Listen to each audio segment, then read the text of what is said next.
Fruit off a tree, it's like a ticking time bomb. It's literally this living and breathing thing that's slowly cannibalizing its own stores of energy and nutrients, just trying to stay alive until it ultimately gets eaten by microbes or some other animal like us.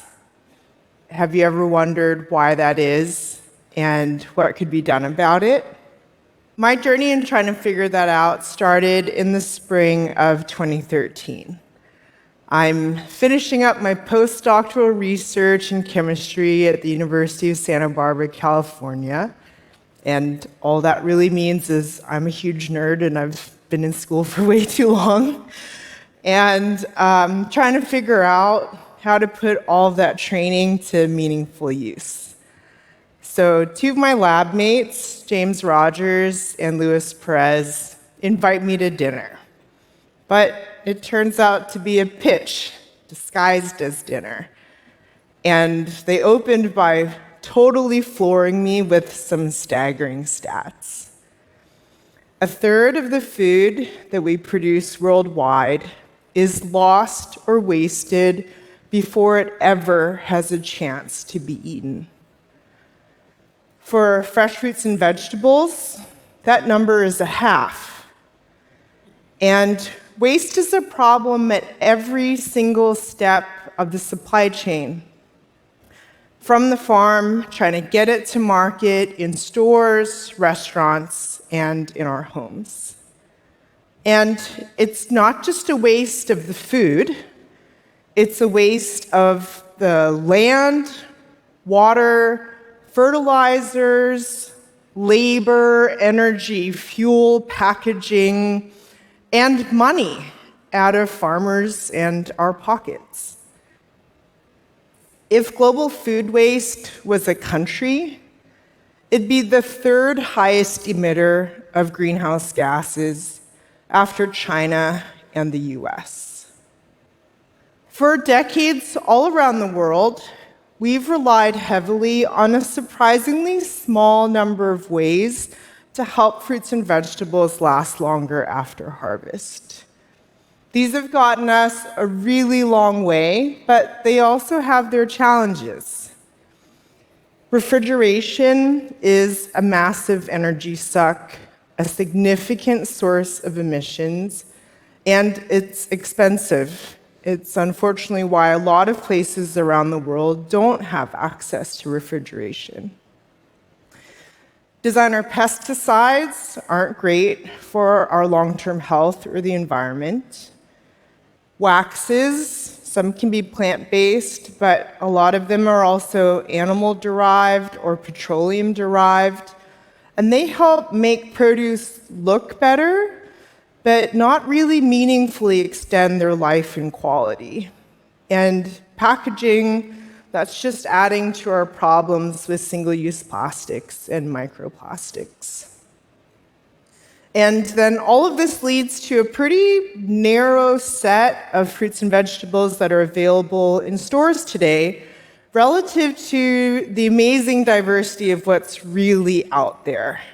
And so it's really like the categories that can survive storage and transportation that are commonly available. And those aren't always the ones that taste best or have the highest density of nutrients. So my friends wanted to approach this differently. And we led first with some questions. How do plants protect themselves? Well, with a peel. Plants, just like us, have a skin or peel, technically called the plant cuticle, and that helps to protect them from moisture loss, oxidation, and infection. And what are those peels made of? Fatty acids, glycerides, that's what's the important part. And these are ingredients found universally in all plants, in the peel, pulp, and seeds, and including in plants that we already eat. Different fruits have different shelf lives because of the thickness and arrangement of these materials in those peels.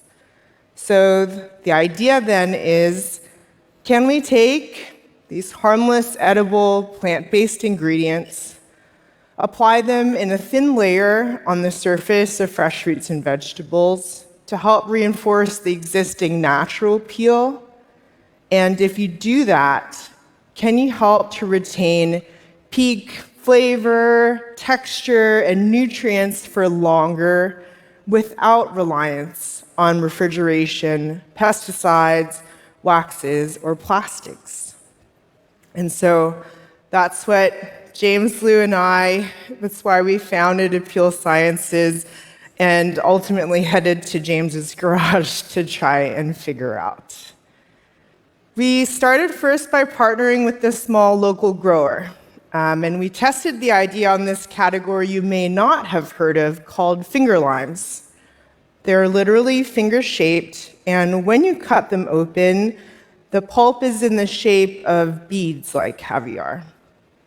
They are delicious, and they're super fragrant. But once they're picked, that grower had maybe about 7 days before their organic limes would start to dry out and the skin would start to change color. And that was even with refrigeration. So we took a test batch of material that we made using leftover tomato peels, since those are rich in these fatty acids and glycerides. We dipped those limes in a bowl of these ingredients in water and set them aside to dry. And then we waited. And we saw that we could add an extra week of freshness to these limes. And when we saw that for the first time, we were like, shut the front door. Oh my God, this might actually work.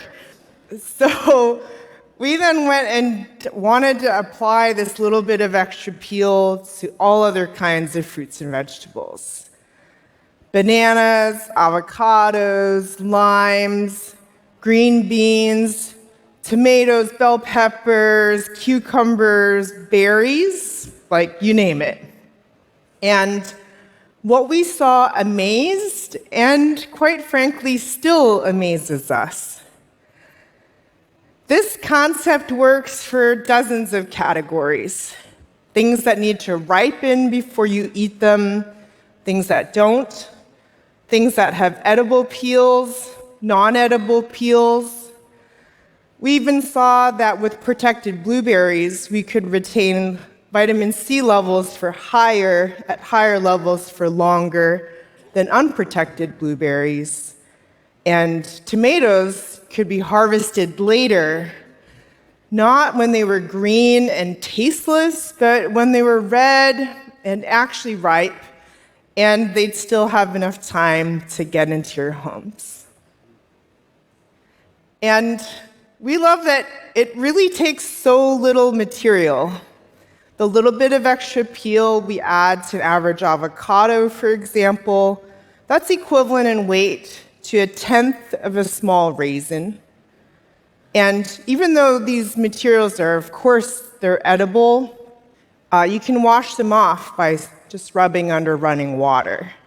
We also, the more that we learned about the fresh produce supply chain today, we realized we could integrate into how these are processed in these packing houses before they're sent to grocery stores. So thinking about replacing a standard waxing step, for example. We've made good progress since those early days in the garage. We've established a supply chain for responsibly sourced, high-purity ingredients. We've demonstrated safety and effectiveness to regulators in the US, the European Union, and more than 40 additional countries around the world. And while we're still relatively small and early in our journey, we have a presence in about 10 markets worldwide. What I'm most proud of, though, it's why we got into all of this in the first place. And That is that since 2021, when we started measuring, we've prevented 166 million pieces of produce from going to waste. In doing that, that's avoided the emissions of more than 29,000 metric tons of greenhouse gas emissions, which is equivalent to planting 485,000 trees, and saved almost 7 billion liters of water, or enough to fill 2,800 Olympic-sized swimming pools. Thank you.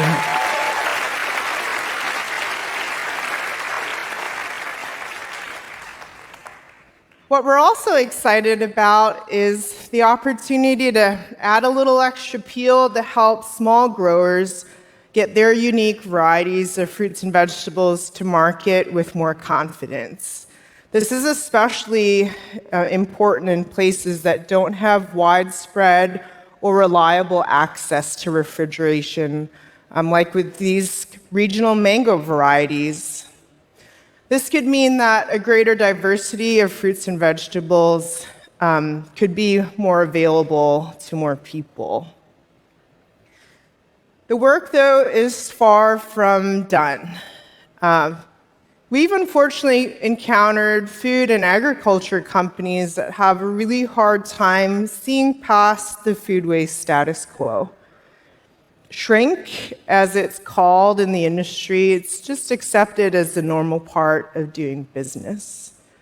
And disappointingly, we've had some folks, producers, packers, and retailers tell us, well, the waste bin is kind of my best friend. The more that people throw away, the more they have to come back and buy again. So let's just say that's not what we expected when we first approached them to talk about extending the life and quality of fresh products.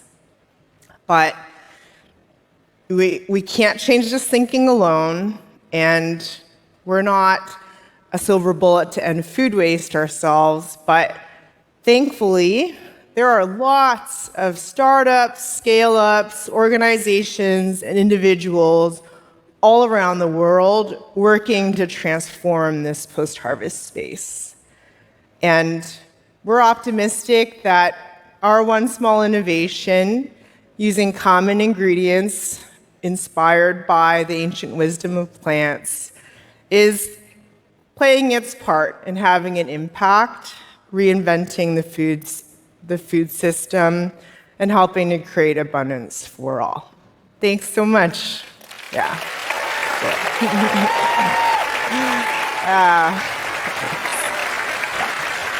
Thank you.